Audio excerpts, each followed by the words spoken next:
Good day, fellow deal makers. Welcome to the Deal Scout. On today's show, we're going to be talking about the cannabis industry, all the deals behind it, the exciting adventures of it.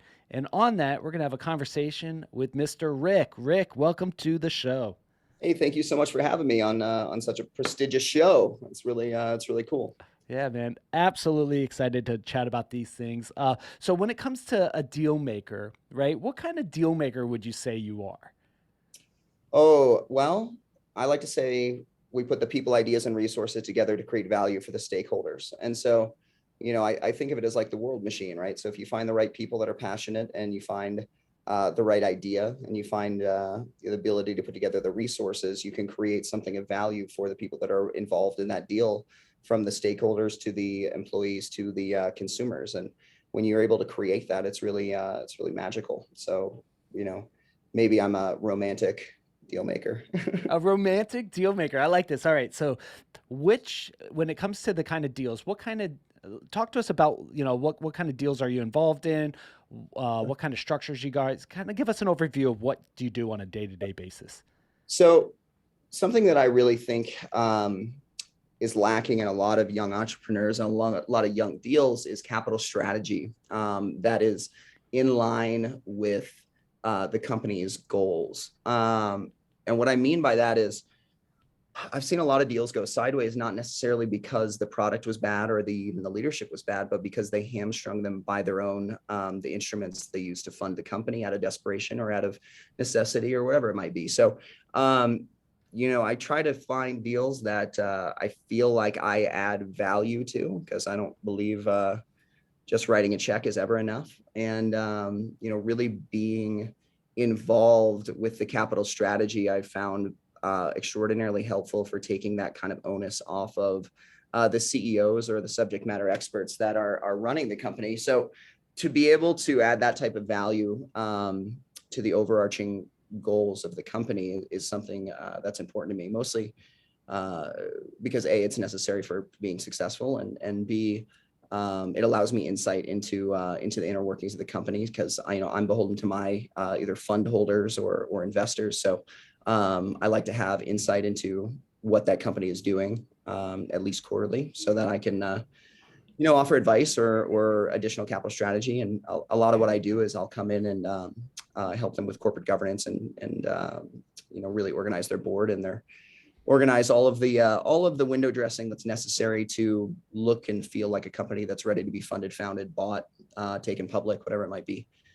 My background before I started the venture firm was at Merrill Lynch, and I did about the IPOs and new issues. I did about 203 transactions on the buy side, and then brought in some kind of unique private equity deals into a fairly developed portfolio. But the one thing I really didn't like about transacting in that world was that there was not a lot of correlation without causation. So it really, when you're just picking stocks or picking IPO deals, there's not a whole lot of influence over the success or failure of that company. And to feel authentic and feel like I'm doing the best thing I can for my advisors is really why I like venture capital and private equity, is because I have some influence over the success or failure of that company.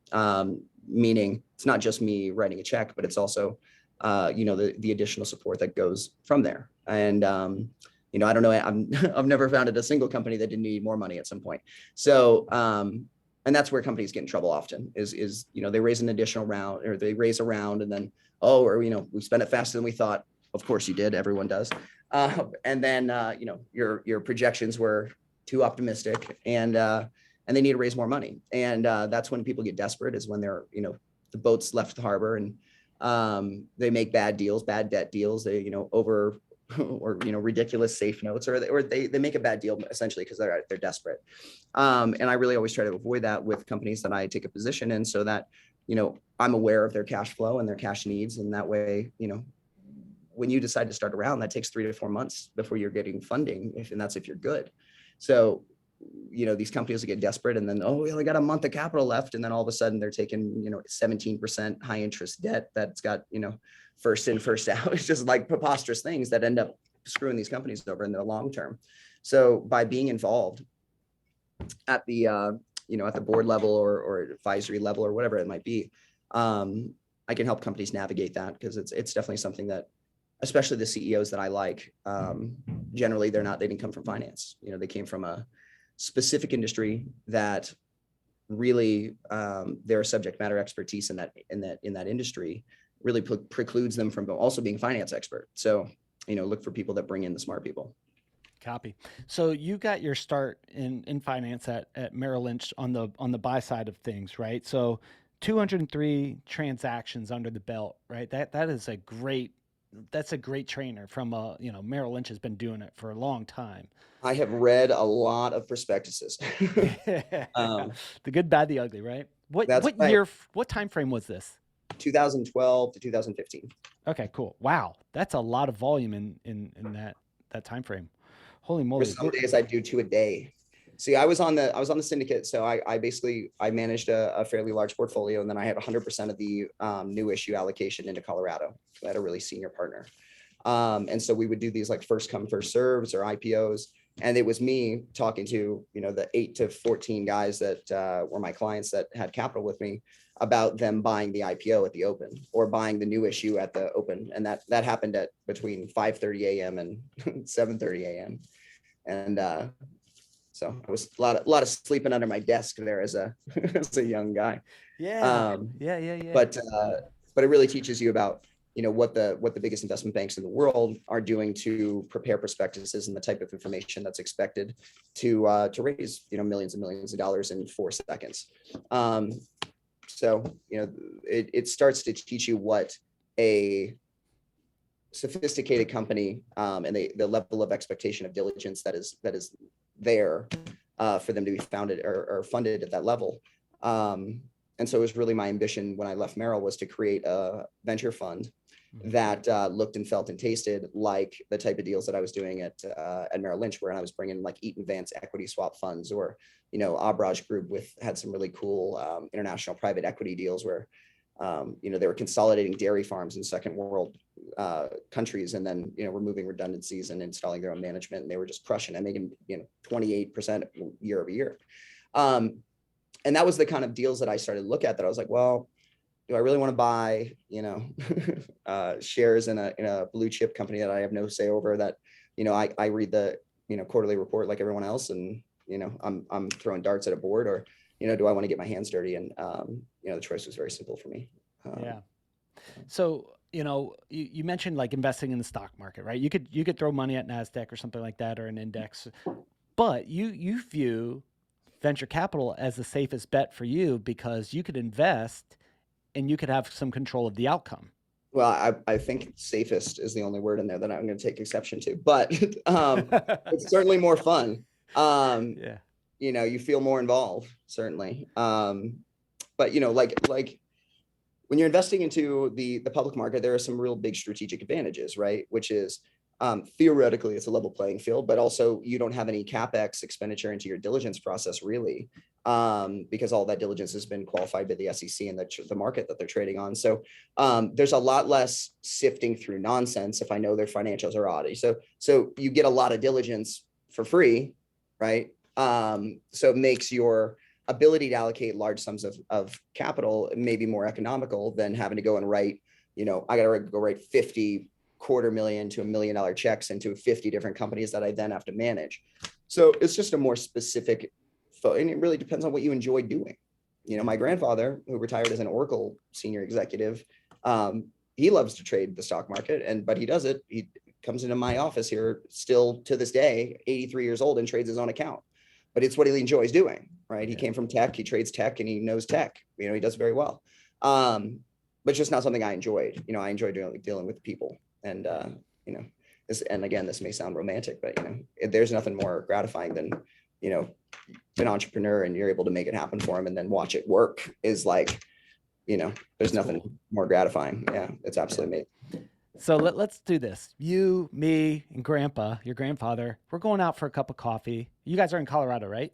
Yep. Okay. So we go out for a cup of coffee or something like that, and we're asking Grandpa for some advice, right? On what does it take to build a successful business, to be success. What is, Grandpa, what is success? What would he say? let's see. My grandfather's given me lots of advice over the years. Probably, I think the first thing I remember him ever saying to me was, if you can sell, you'll always have a job, and sell the most expensive thing you can. Yeah. And I think my first job was selling windows door to door for Renewal by Anderson. But I think I was 15. My grandfather's a very methodical man, but he never built a business. He worked for Tandem Computers, and actually did the first installation when the NYSE did redundant systems. He was the one who did that. And then he worked for Honeywell, and then he worked for Oracle, and he was always, he was sales executive, managing, sales guys.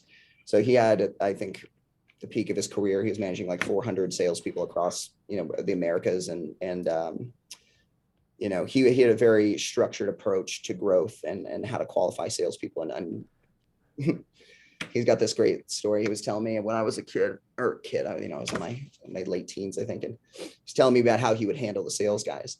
And every quarter, rack and stack them, bottom 10% get whacked, right? So he would have them, it's so fucked up. So he would have them meet him at the Red Carpet Club. Like, he'd fly into the city, have them meet him at the Red Carpet Club, have their shit packed back at the office, and then fire him at the Red Carpet Club, and then get back on the plane and fly to the next city. So he would do it in one day. Oh my gosh. Which is ruthless, right? But he also would do a 15-minute phone call with every single sales guy every week. Like, what do you need? What are the expectations? So I also remember him always telling me that, sales guys need to understand how they're compensated. It needs to be very, very clear how they need to understand how they're compensated, and then hold them accountable to the sales goals.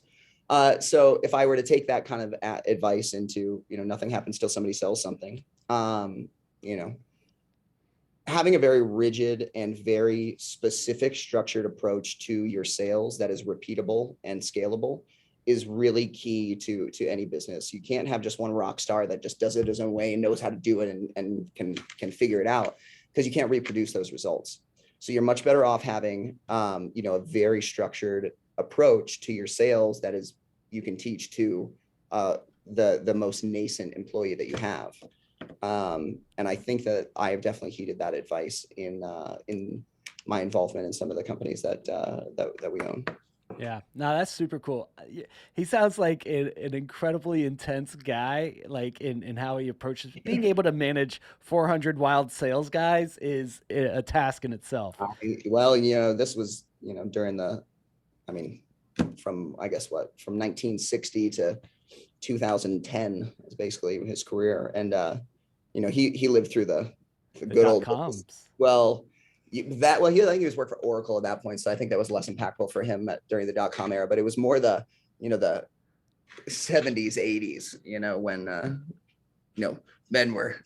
men executives were shit shows, it's like, leave the wives at home type trips and things like that. So I'm sure he had his fun.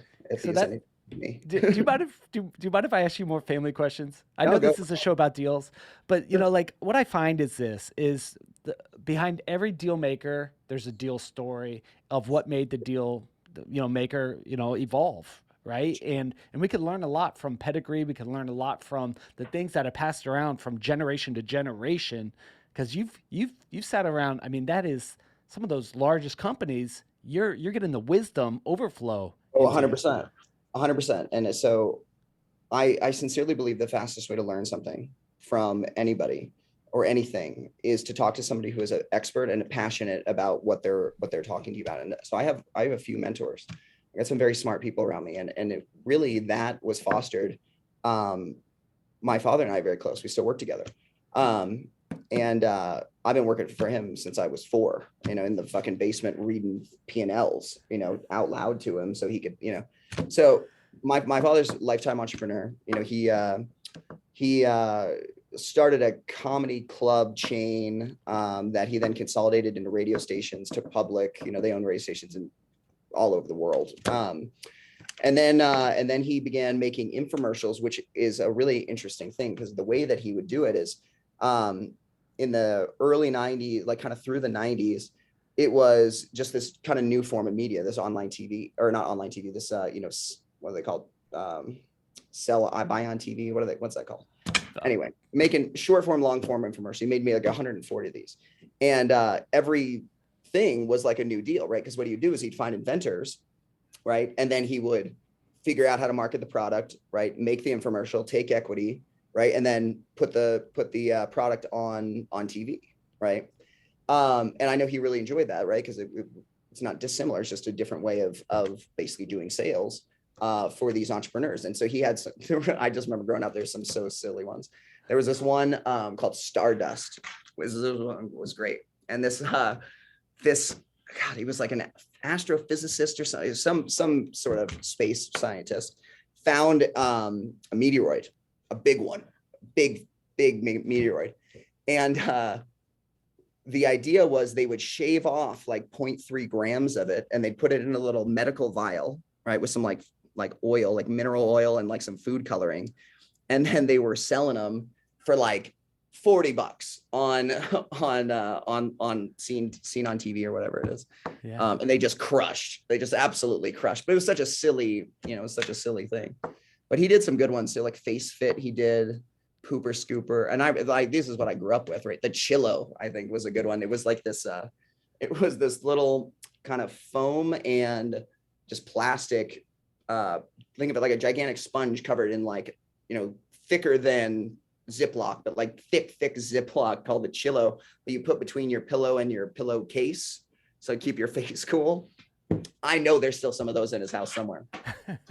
But it was always interesting, ever since I was a kid. I mean, I was at the trade shows pitching whatever it was. So my father taught me a lot, right? And I don't even know if he realized he was doing it, but it was by nature of like, he was busy and I was there, so get to work, Yeah. But I started to realize, I think in the beginning part of my career, actually, I think during business school is kind of when I really realized that I knew more than I thought I knew. And that understanding of kind of where all this information came and the by nature of how it came really led me to seeking out mentorship from smart people that I respected and that would care to teach me. So, Jim Jung Johan, ran Oppenheimer's investment banking for during the .com for 10 years, a hedge fund manager now. Ezra Gardner, 10 years JP Morgan investment banking. Now he runs a venture fund that brings in Israeli tech deals out of here and then takes them public. He just took the company public, NASDAQ. Best capital strategist. He sits on my board of directors for Clear Cannabis. And then Dave Cole, NYSE CEO for the last 20 years in the international mineral rights space. Heather Potters, she was Ernst & Young's Person of the Year twice. And then she was a hedge fund manager. Now she's the CEO of PharmaJet that does needleless injection, that has huge contracts with the WHO. Bruce Etkin. So really, really cool real estate developer, built skyscrapers all over the world, hotels. Just really fantastic, authentic and smart, empathetic, compassionate, ambitious people that were willing to teach me. And that's given me so much guidance in my career and perspective on kind of what's important, that it's allowed me to make better decisions. And I've never been somebody who had to learn the hard way. Even if something's against your gut, but you have someone smarter that's been to the places you want to go. If you heed their advice, it's amazing how much quicker you can move. So, people poke me sometimes. They're like, "Oh, you're so young," and I go, "Well, it's not the age, it's the miles, and I drive very fast." So, All right. So I think mentorship is huge when it comes to, if you want to go, if you want to go somewhere, having someone who's been there or knows how to get there is the fastest way to avoid pitfalls and expensive 100%. mistakes. Now, I'm the hard-headed guy that had to learn the hard way, right? So after 30 something years of But getting you my did ass whooped, learn. I did learn. We talked about your preamble before we started, and I'm very impressed. That's really cool. Thanks, man. Yeah, Yeah. I definitely learned. I grew up on a construction site swinging hammers, Yeah. and I found myself, later on in life getting into syndication and venture capital and private equity. But man, did I get my ass whooped? I was unprepared, and I didn't have at the time. I didn't have strong mentorship of Right. people who have been there, done that. I've learned that, and I've actually leveraged podcasts to find 100%. cool people who become my mentors. Well, and that was really the clever part about what you've done here on the show is really, you've created value for people that can give value to you. You know, the exposure is valuable. You know, I do a lot of media, and this isn't the first time that I've actually encountered this specific strategy. But you know, that guy was super rad too. But everyone has to find their own way, you know. And if you didn't have that natural mentorship, you found your own way, and that's 100% winners find a way, constantly across the board, right? And that's why you always bet on the person, not the deal, because the deal's going to change. I promise, the deal's going to change, right? You want to bet on the entrepreneurs that will sooner die than fail, because they are emotionally connected to the success or failure of that company, because they will do things that somebody who it's a job will not do. Yeah. And that's sincerely in this zero-sum game that we're playing. Is what it takes. It's just what it takes. Yeah. It's everything you got. And that might still not be enough. But, you know, it's the people that carry that courage and that conviction in their heart are the ones that I bet on. You talk a lot, and this might be the romantic side of you, right? You talk a lot about character, about virtues and values, and you talk a lot about that. And you know, yes, you've read P&Ls when you were 4, right? But you do talk a lot about these things. Why is that even important, right? You talk about passion, and you talk about, you know, empathy and compassion. Like, why is that even important in deal making? Well, um, for the reasons that it's important to be a good human being, for the same reasons, is that, you know, doing deals with people is an extension of trust. And doing deals with people that you don't trust, or that don't share your um, ideals, is it can be a very dangerous place, because again, the deal always changes, always, right? The company is never I've never seen a projection that hit projection exactly, ever, right? So you know, there's going to be challenges that are going to be unforeseen, and how you deal with that, how you deal, especially because I do venture, and you know, I'm doing companies that have no revenue, or that's, you know, I all the way back to I've got an idea, I got a plan, you know, up to companies that are doing cash flow. But um, it's so important that the leader or leaders of those companies can handle being told no, and failing, right? Because you only fail when you quit. Um, and you know, I've built a few businesses, and I've invested in a lot of businesses, and it is always harder than you even imagine. And you know, I've done it a few times, and I can tell you that even going in, going, oh, this is going to be really hard. Like if you're not prepared to do whatever it takes, you know, that it's not that you maybe people get lucky and people can overcome that, and they plan well enough and they're able to execute. And but you know, generally there's going to be moments where you think you're done, and you think you're going to fail, and you have to find that courage and that extra gear to do things that other people are not willing to do, and take risks. And so, you know, I find that finding people that have that conviction in their heart, they carry that courage in their heart, because you know, courage requires fear, right? So you have to find the people that are willing to overcome that fear, because they have so much conviction in their heart that they will do it anyway. You know, finding the overconfident people that aren't afraid is a mistake, right? Like, because as soon as something gets hard, then they haven't overcome anything. You know, so they'll fold. You know, and also finding compelling leaders is how you build an organization of culture. You know, if the CEO is you know, I've never met a successful pessimist. You know, they have to have that courage. They have to have that ability to influence and win friends, because that's what it takes to build people that want to follow you, and especially in a startup industry, right? You have to find those leaders that can inspire others and share a vision and articulate what they're trying to do communicatively in a way that is executable by somebody who's not, you know, standing there right next to them, right? To build an organization of any scale, you have to find people that are applying their diversity of skill set and information to make decisions in the best interest of the company. And if that leader is unable to articulate what they're trying to do together, that creates an inefficiency that can tear down organizations. So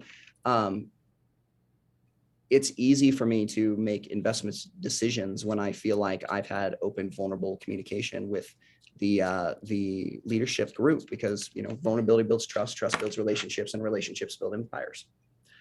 Oh, I like that. Say that again. Vulnerability builds trust. Trust builds relationships. Relationships build infrastructure, and infrastructure builds empires. And it starts with vulnerability and honesty. Yeah. Why you asked me before this show if there was any questions you can't ask me, and I said absolutely not. Bring it, because here's the thing: I'm exactly the person that I'm going to be, and if somebody doesn't want to deal with me because of that, then I don't need to be doing a deal with that person anyway. Exactly. So it's self-cleansing cycle of honesty. Self-cleansing cycle of honesty. And I love this, man, because I'm a Wilson, and the Wilsons are masters of putting on a mask and posturing, right? I was trained by the best, and I had to unlearn this in my 30s. I'm sure. Yeah. Yeah. And, I And had a to go lot to, of people do, though. A yeah, lot of people do. A lot of people do. And it's because you're trying to preserve this own image of who you are to the exterior world. And that really stems from your insecurity around who you are. mm-hmm. Right. And so once you kind of accept that, this is who I am, what you realize is that that's very disarming to people that you're trying to do business with, because they don't feel like you're hiding anything from them.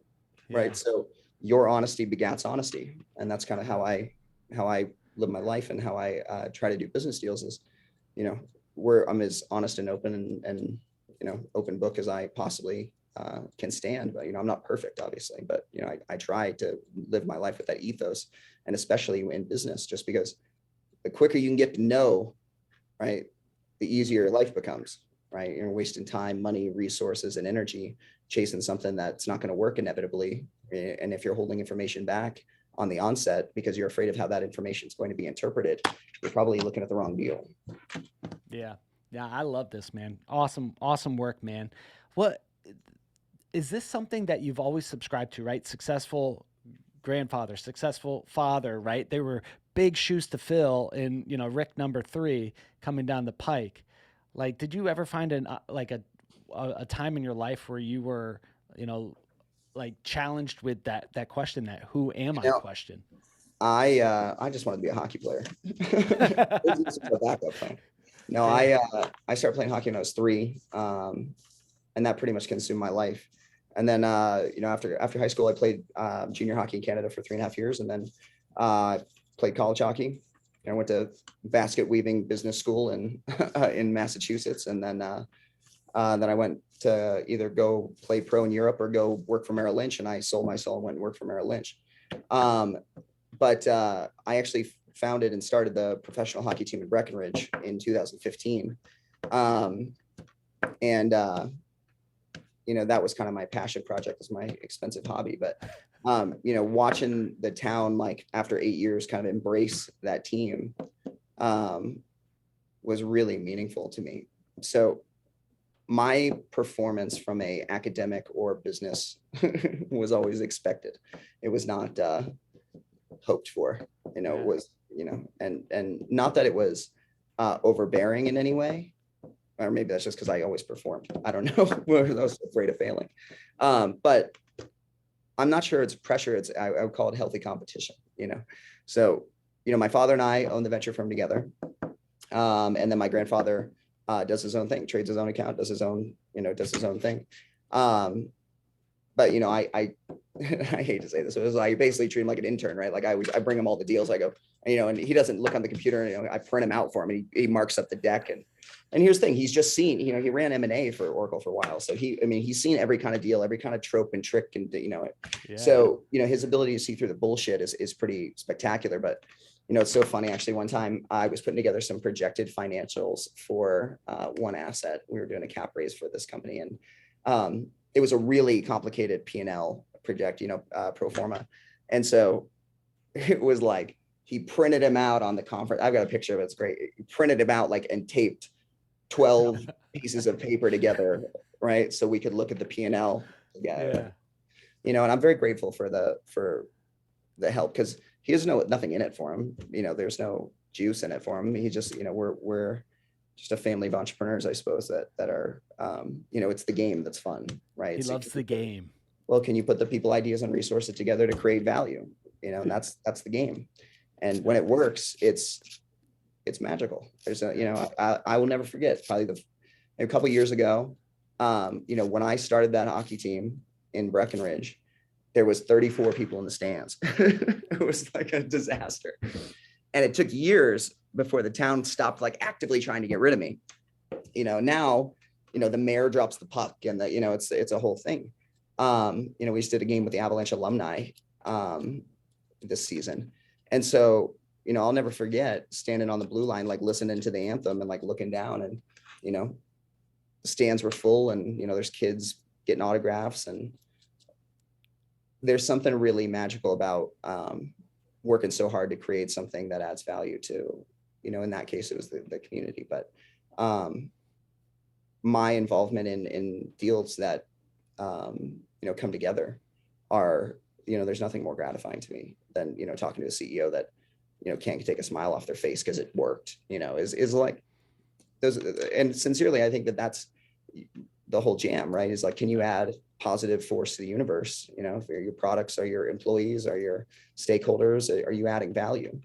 So I really dislike deals that are, they're scraping some sort of inefficiency that adds nothing to the economy. They've noticed an inefficiency that they can extort. And I just despise those deals, if I'm being honest with you. You're like, oh, we figured out, I had this one deal come to me recently, and they were like, well, we figured out that, the price of CBD isolate wholesale has come down so much. There's all these farmers sitting on all this biomass. So we're going to go basically tell them, hey, we'll store it for free, and we're not going to pay them anything. And then we'll pay them on the back end. And then and they basically just figured out a way to exacerbate this economic problem for these farmers. And for lack of a better term, I can tell you, they were just basically going to try to take advantage of these farmers. And I was just like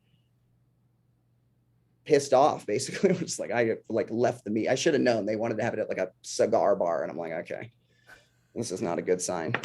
And, they were crypto dudes, but anyway, I really enjoy companies that they're creating things, they're building value. Yeah. So, with this, like you and I and the other Ricks, right? Rick. Dick, Rich, and Rick. Okay. What is it? Dick. My grandfather's Dick. My father's Rich, and then I'm Rick. Okay, got it. So we're not at a cigar bar, but we're hanging out, and the perfect deal comes across the plate, right? You guys have multiple funds. You guys have been doing this a while, invested in a bunch of businesses. You guys love the game, but the perfect deal comes that would get your dad's, your attention, and even grandpa would sign off on it. What does the perfect deal look like? Oh, that's interesting. There's no perfect deal. So, ever, right? Deals happen because you make them happen. So perfect deals are generally overfunded or I've had some deals come to me that were, for lack of a better term, I'll say they're perfect, right? Most recently there was a biotech company that came to me. They wanted to raise, they needed to raise 75 million, which is outside of my check writing ability, but not outside of my investors' check writing ability. So, I looked at it, and frankly, the deal was really good. It was really good. There was an arbitrage there. There was a really good. Oh, there's my dad. There was a really good deal. It was a great deal. It was a really great deal. They had 4 products in this one company that one of them already got their IND, their indication for FDA, which is a really good sign because the other 3 things basically did the same thing, just with a different body part. So basically they wanted to spin out this one, this one that got the indication, raise money for that. And then you got, cascading equity in the other 3, which are a pretty good indication those are going to go. Now, here's the thing. I'm not going to add any value to that deal, right? Outside of writing a check, it's outside my scope. And it's not any fun.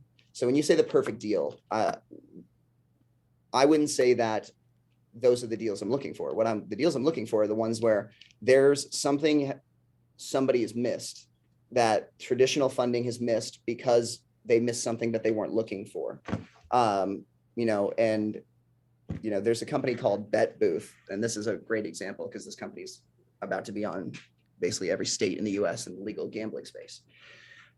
This company figured out how to put basically a sports book that can go into a bar legally and compliantly that can take and give cash without a casino, where that gives a percentage of the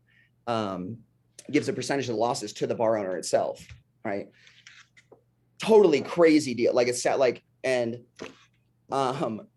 the deal is so good that I remember when it came to me, I was like, okay, I'm looking, oh, I was looking for the catch. I was like, something's What's wrong the with it catch? because it Yeah. sounds too good, right? And what I realized was the CEO, who was a Brooklyn cop for 20 years, then started an ATM route after 9/11, and now he owns bars and restaurants across the US. He's also brought on Channel 82 to talk on Sirius XM about sports betting.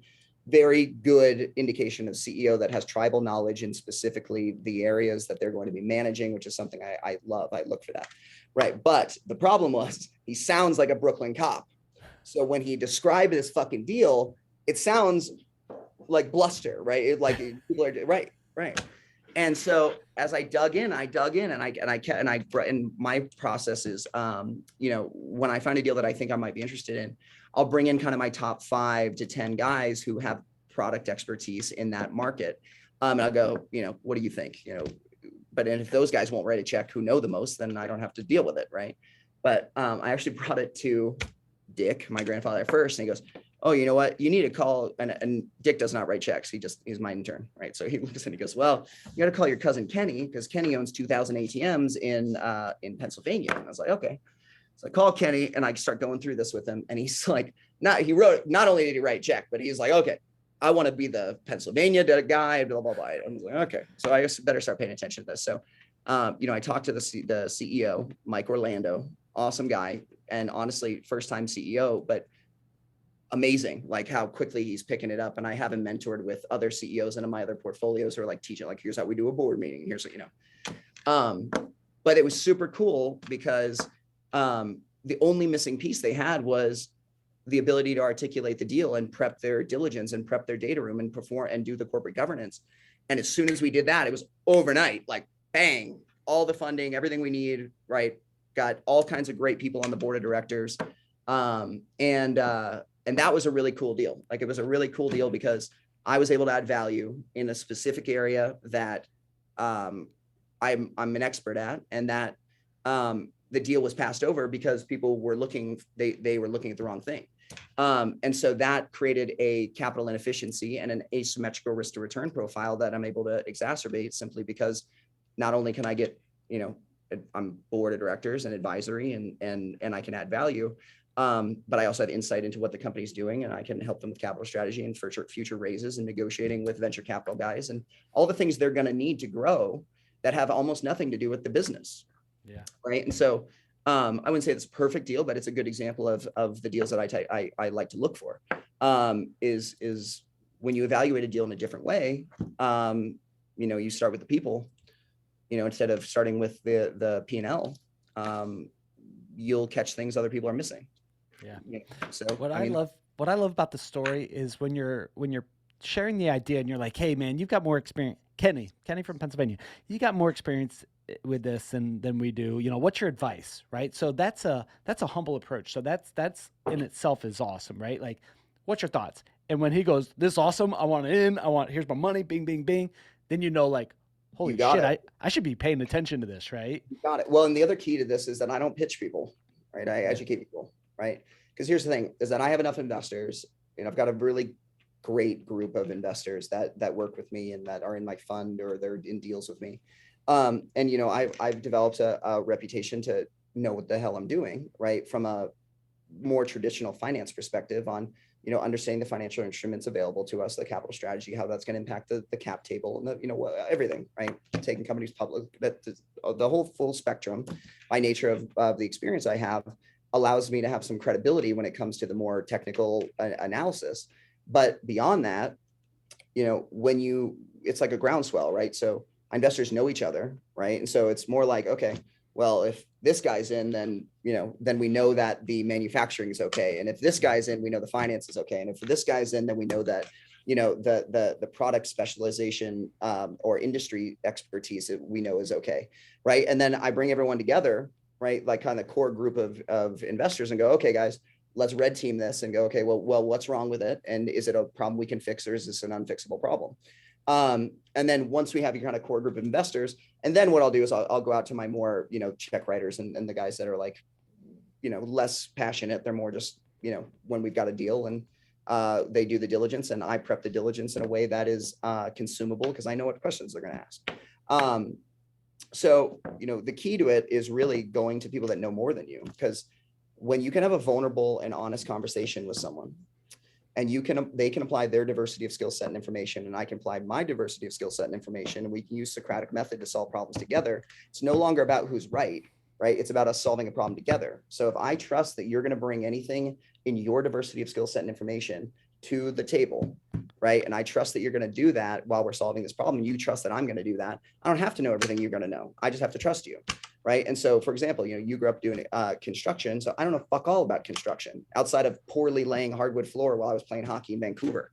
But the point being is that, like, if we're talking about like a development project, I actually looked at this cool 3D hemp printed housing for totally self-sustaining geothermal, totally cool deal.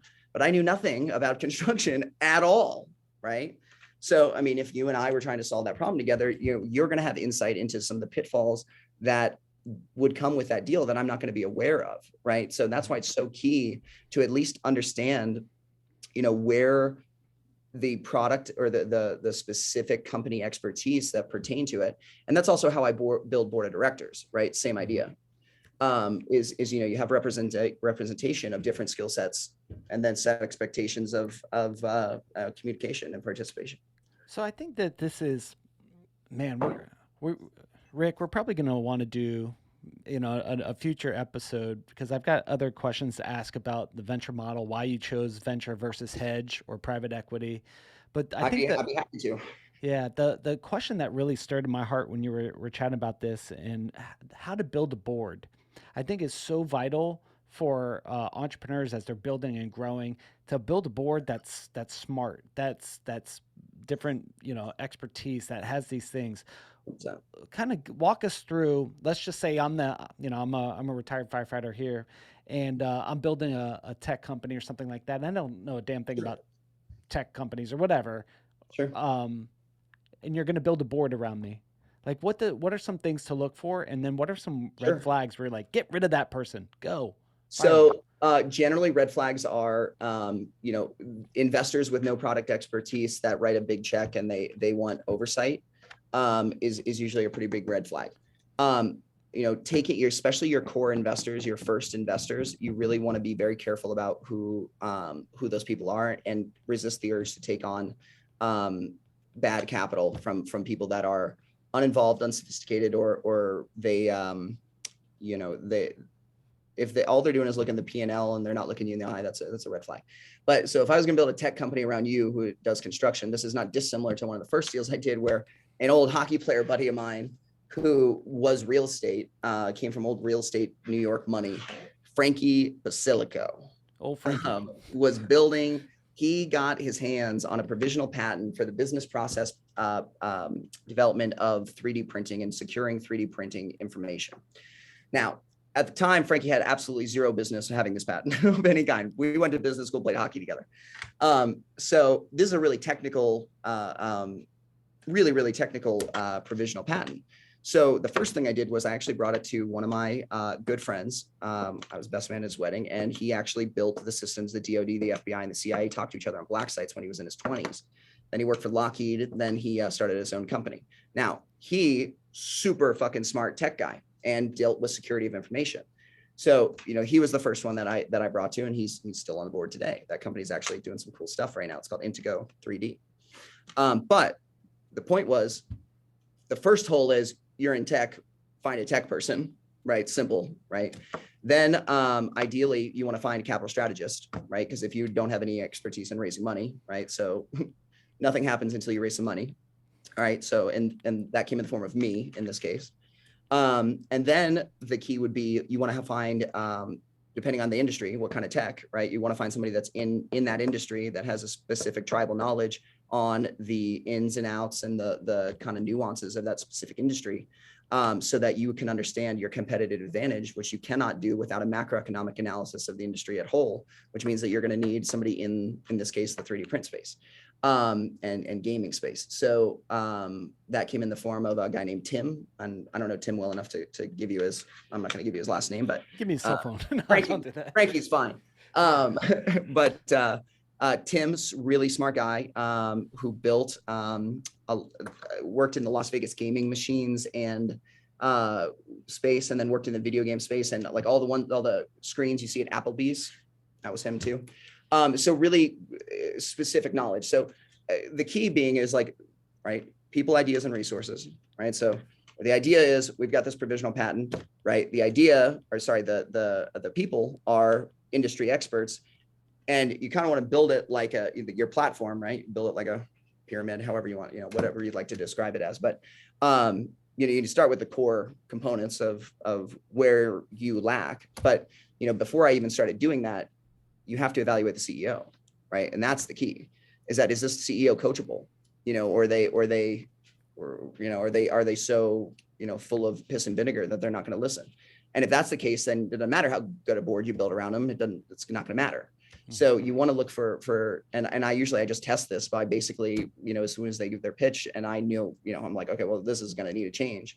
And I'll immediately tell them, like, well, it's not going to work like this, but it might work like this. And you can see how they take that, and if they don't take that well, then it's probably not a good, and whether I'm right or wrong, it's more about, do they take, analyze what I said, and then do they either heed that or they don't heed that? And if they won't take it from me, the guy that they're trying to get the money from, then they're not going to take it from somebody they're certainly not trying to get money from. So then, that's not somebody I'm going to fund. Because it's not about whether I'm right. It's just about how they take it. Yeah. Let that be for you guys all listening in, fellow deal makers that one day may be raising capital. If the person you're asking for money gives you some feedback, shut your mouth and just say, that's a really interesting point. Let me think about that, right? Do not. So you know what? So here's the best, actually. So that's fine. But what I prefer is that they argue with me, right? Really? Well, here's the thing. Socratic method is a really great way of solving problems together. Not if they're like, fuck you, that's a different thing. But if they go, well, what about this? Or they bring up a counterpoint, or they defend their position, or right? But it's how they take it, right? So if they are personally attacked by me criticizing their business model, no go, right? But if they go, well, I think of it this way because of this and this and this, then I know that we can have a productive discussion to solve problems together. Yeah. Right. It's not about who's right. That's the key. It's not about who's right. It's about, there is a right answer, probably. Right. Let's get to it. And we got to bet on this together. So we got to solve this problem together. It's always it's always like we either want a teammate. And I think this is just the hockey player in me, is like, teammates are simply people that are aligned in goals, right? That are willing to sacrifice their own personal, whatever, for the betterment of the team goal, right? And if we don't both agree on what the team goal is, right, we're not teammates, right? Because again, when you're building scaling organizations, if everybody knows where we're going, right, then I don't have to be over their shoulder. The CEO doesn't have to be standing over them, checking with, oh, is this the right decision, right? No, if you find the right people who understand where we're going, they can independently make decisions based off of their diversity of skill set and information that is going to help the company. So, and that's how you scale, right? It's all the people. It's always the people. You can build the perfect infrastructure that you want, but if you don't have the people there to execute, it's not scalable, right? That's why a lot of companies get caught at that like kind of $8 to $12 million top line revenue. And it's because, Dunbar's number is 150. And Dunbar's number is basically the average amount of interpersonal relationships that a human being can handle. Everyone from your wife to your mailman, or whoever you maintain personal relationships with. Generally, most people are capable of maintaining about 150 interpersonal relationships. So when organizations exceed 150 people, there's a significant drop off in productivity and culture and all kinds of things. And so to build scale past 150 people, roughly, this is Dunbar, who did a lot of research on this, to scale past that number is a different skill set than getting to 150. And that only comes with your ability to find people that can, carry the torch, proverbially carry the church. So. Yeah. Super cool. All right. So let's do this because we'll probably have a few more questions sprinkled in towards the end of this interview. But for people listening in who want to, connect with you, maybe do a deal with you, what's a good way for people to learn more about your business? What's your investment thesis and how to connect with you and do a deal? Clientelecapital.com, clientele with 2 I's, is a good way to get more information. It's very high level information. And then there's a link tree that actually is pretty clean, and it's linktr.ee/clientele, CLIINTEL.com, or not .com, just like that, linktree/clientele. That has a lot of like contact information, and it's got links to the different deals I've done and kind of our family history and all kinds of stuff. So, you know, I am a big believer in, you know, finding the people. You know, you find the special people. I promise. And, you know, subsequently it's added a lot of color to my life. You know, that level of perspective and insight is cannot be overstated. You know, if you choose an industry where you're working with shit people, you know, you're gonna have a shit life. You are the direct result of the people you spend the most time with. Yeah. Don't play with shit and not expect to stink, right? During this interview, it could be business or personal. Sure. What question should I have asked you that I completely screwed up and did not ask you? Well, I love that question. I ask that in interviews. Well, you know, you cover a lot of great information. You know, probably the coolest thing that I think I've done professionally was I took a big risk when I left Merrill Lynch. I left a fairly large book, and fell flat on my face for the first year and a half at least. But I went to my one of my mentors, Heather Potters, and I've been trying to figure this out because I noticed a capital inefficiency in the Colorado cannabis market, where, you know, it had to be a 2-year Colorado residency to invest in cannabis at the time. And I was desperately trying to figure out how I could structure a fund to basically, for lack of a better term, I'm going to say circumvent, but basically compliantly allow outside investors to invest in cannabis. And at the time, there was no functional way or license to do this. But, you know, in like 45 minutes, literally, I've been hammering at this for months. 45 minutes between meetings, Heather Potters goes, "Oh, here, just do it like this," right? And just like that.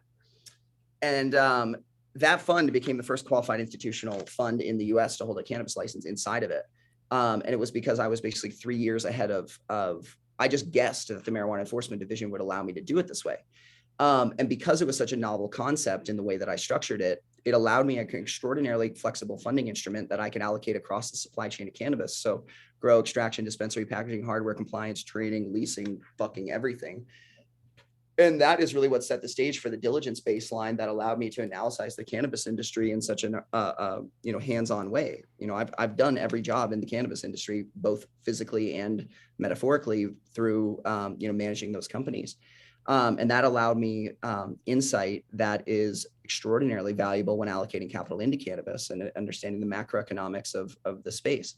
So that fund was really the most clever thing that I've done professionally that allowed us the bandwidth to kind of make it this far. But, you know, I've only come this far just to come this far, right? And the genius of Heather was like, "Oh, do it like this," right? Well, like I said, the genius of it was going to Heather, right? Is going to Heather, is going to people that know more than you. Don't assume that you know everything. Yeah. You know, go to people. People want to help. I mean, that's the truth, is people want to help, especially really smart people. You know what I mean? Their talents are often, you know, untapped because people just assume they are too busy or whatever. But, you know, especially when they can sense that you care about what they're saying, you know, and frankly, I try to pass this through me too, you know, and mentor people and you know, help the people that want help. Because frankly, you know, there's an old metaphor I like that, you know, if you're driving on the road and you see somebody with the hood up and, you know, sitting leaning next to their car on their phone, you know, you're going to drive past. But, you know, you see somebody pushing their car, you're going to get out and help push them. You know what I mean? So my advice to entrepreneurs is always push the car, you know, push the car, go, you know, don't wait, push the car, right? Do what you can with what you have, and the right help will find you. It will find you, because people, you know, be a doer. You know, don't sit back and wait. Super cool. One more time, what's a good place for people to connect with you?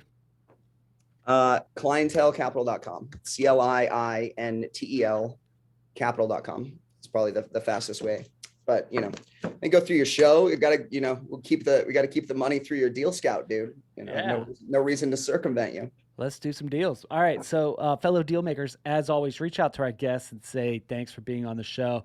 Man, if you're interested in clientele capital and the cannabis industry and all the cool things that they're doing, as always, reach out to our guests, say thanks. But you can find all their contact information down below.